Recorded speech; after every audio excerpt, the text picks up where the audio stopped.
This occurred not long after I turned 18 years old.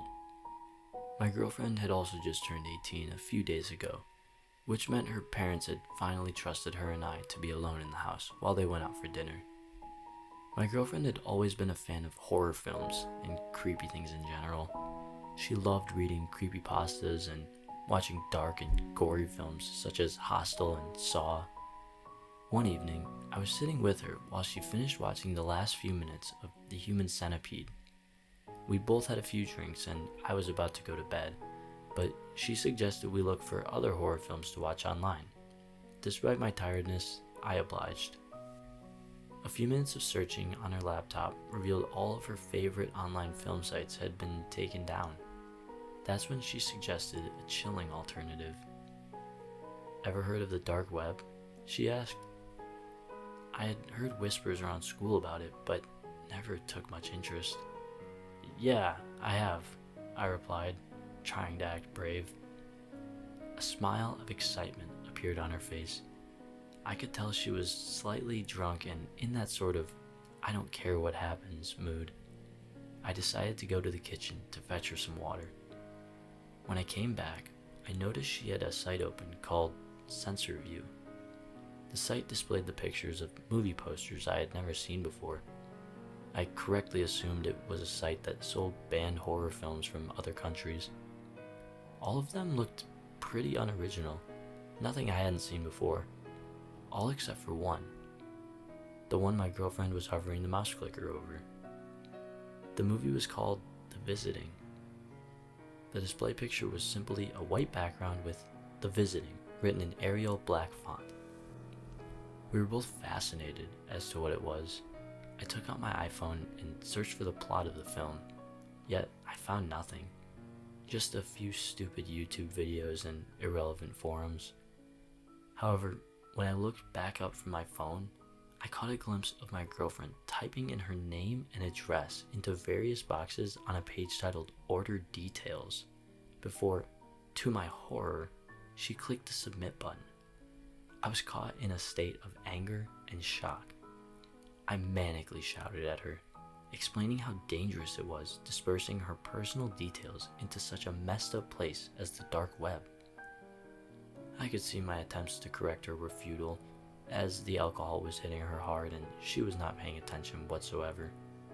Frustrated, I went to bed, deciding to discuss it with her the next morning. The next morning, she seemed to have little regret over her actions. She spent the morning explaining how she was curious and she was in no danger. She even commented that the experience would be fun. However, I wasn't convinced. She told me not to tell her parents, fearing they would not trust her to be alone in the house again. I promised not to say anything and headed back home. 3 days later, I was visiting her house again. Her parents had gone to meet with some friends from work for a drink, and we were watching The Exorcist on DVD. During a particularly non-eventful part of the film, my girlfriend began joking about how horrified I looked a few days ago when we were discussing the dark web. She said she had only received a fairly professional-looking email confirming the order and nothing else. I began to yield to her argument. Perhaps I was overreacting. It was merely seconds after our conversation finished that an aggressive knock came from the door. It sounded like it was from 2 doors, but I had dismissed this as an echo. I began to look concerned, while my girlfriend began laughing once again at the look of terror on my face.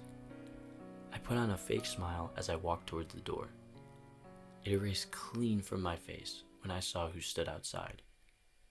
A tall, stocky man wearing a ski mask and dark clothes stood at the front door, wielding a hammer.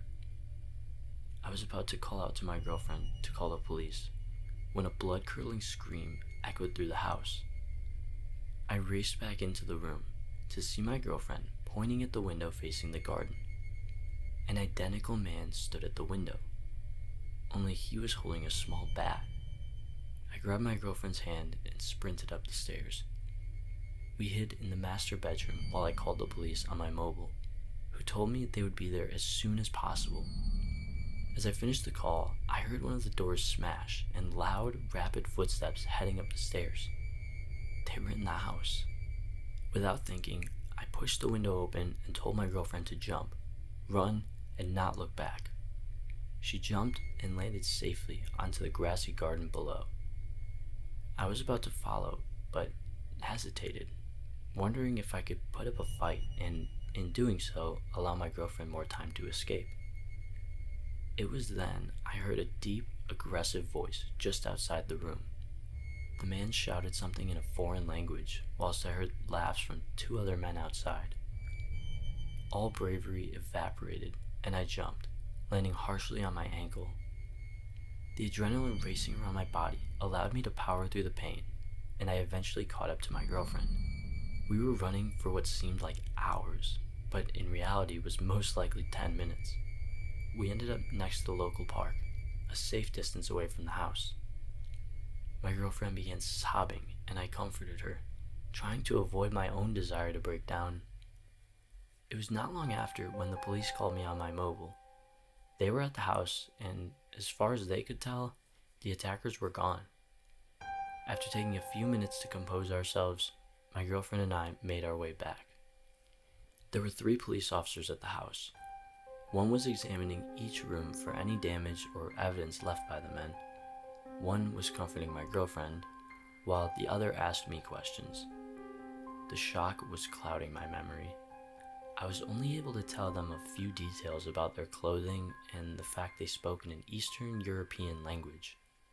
My girlfriend handed over her phone and computer for the police to investigate, and they left. They advised us to tell the homeowners of the situation, lock up, and suggested that everyone spend the rest of the evening with friends or a relative. So we both spent the night at my parents' house, while my girlfriend's parents stayed with friends. I remember my girlfriend crying over the phone while telling them about the situation. They were furious. A few days later, the police visited my girlfriend. It was by luck that I was at her house that afternoon. Their investigations had led them to some disturbing findings. It turned out the visiting was a nickname locals in a small Polish town gave to a number of brutal murders that occurred in the 90s in the local area. The murders were committed by an unknown gang and were initially dismissed as home invasions gone wrong. All the victims were bludgeoned to death in their homes, although nothing of value was taken from the house. It was only 2 years after the murders began that a family survived an attack by the gang. The husband was able to give the Polish police a few details of the attackers, but all that he revealed was that they wore ski masks, wielded blunt objects, and one had a video camera. However, the crucial evidence was that one of the attackers had dropped a backpack containing 1 blank videotape and 3 other tapes with content on them. The 3 tapes showed the horrific murders of the other victims of the attackers. The police came to a shocking conclusion that these men were creating snuff films to be sold to whatever sickos paid enough for them. A nationwide manhunt began, but after years of investigation, nothing was found. I remember feeling incredibly cold as the police told me their findings. They went on to tell me that the men most likely fled Poland during the police search and could possibly have entered the UK as workers when Poland joined the European Union. The only thing they knew for certain was that these men were operating once again, decades after their last murder, and they were using the dark web as a way of deciding on their next victims. The police told my girlfriend's family to move in with a relative while the investigation was ongoing. It was not long after that when my girlfriend broke up with me by her parents' wishes.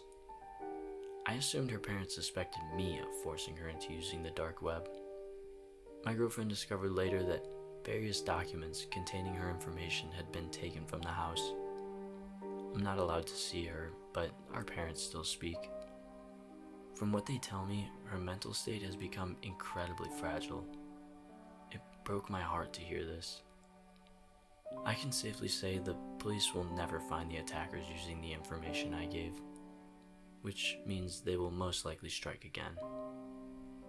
I can only hope the next time they do, it will lead to those bastards ending up behind bars and not the creation of another tape to add to their collection. Be safe and avoid the dark web.